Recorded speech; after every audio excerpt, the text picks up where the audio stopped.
You know that gorgeous, semi-transparent glass effect on an iPhone? It's everywhere. The control center, notifications, you name it. But have you ever stopped and wondered, why don't you see that on Android phones? I mean, ever. Well, that's the big mystery we're cracking open today. So, what's the deal? Is Apple holding on to some secret patent? Is it just that Android designers don't like the look? Or is there something way more technical going on behind the scenes? Well, the real answer isn't what you probably think. You've really got two different worlds here. On one side, you have Apple with its super controlled, unified look, and on the other, you've got the wild, diverse ecosystem of Android. They're just completely different approaches, and buried in that difference is the answer we're looking for. Okay, so let's be honest. The first place your mind probably goes is the most obvious one. Maybe they just can't do it, right? Maybe Apple has some kind of secret sauce that nobody else can figure out. And, that's not a crazy thought at all. I mean, Apple is legendary for making its hardware and software work together perfectly. So it's pretty easy to assume that other companies are just playing catch-up. But that's not what's really happening here. Let's just put that idea to rest right now. That is not the reason. The truth is, any major Android brand could create this effect if they really wanted to. The reason they don't is way more fascinating, and it has absolutely nothing to do with skill. It all comes down to a trade-off. And we're not talking about a monetary cost. We're talking about something far more precious to you as a user: performance.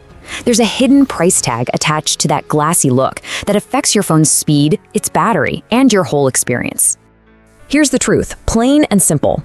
That beautiful aesthetic is an absolute performance monster.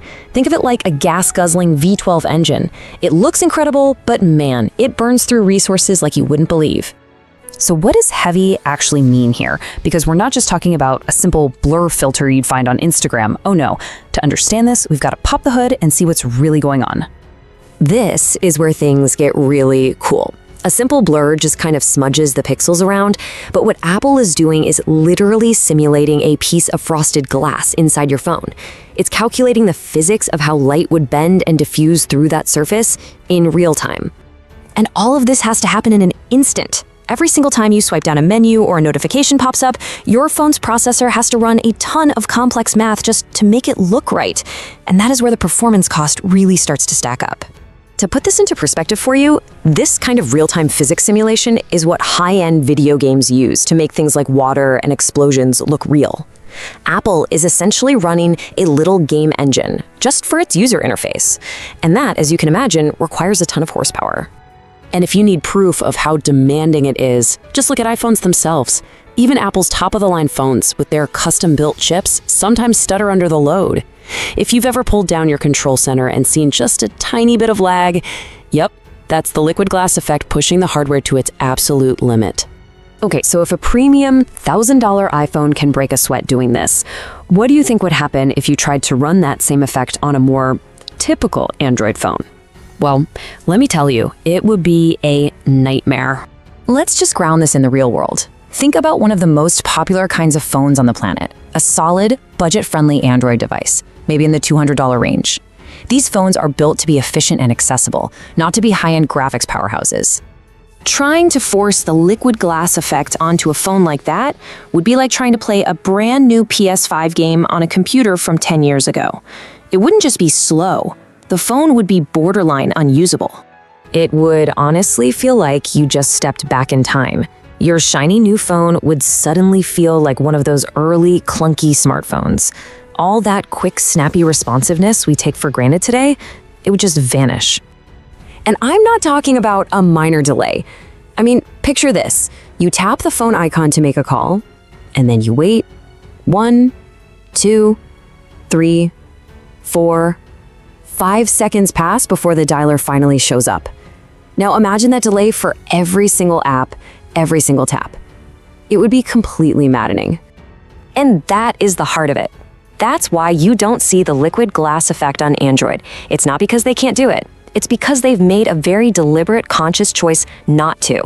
It's the classic battle, performance versus pure aesthetics. This really breaks down the two different philosophies.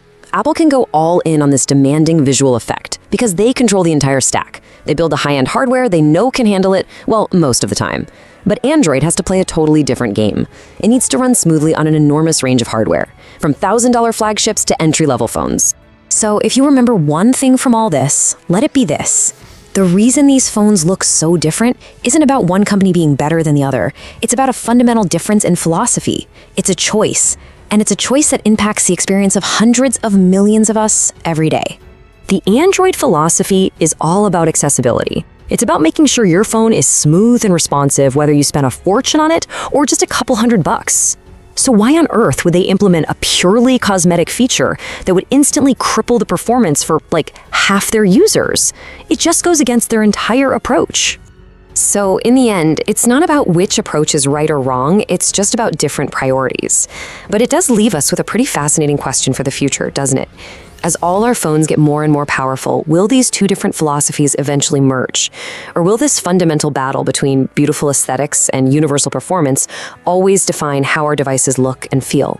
If you enjoy this video, please like, share, subscribe and hit the bell to the later update from my channel. Thank you for watching till the end and see you in the next video.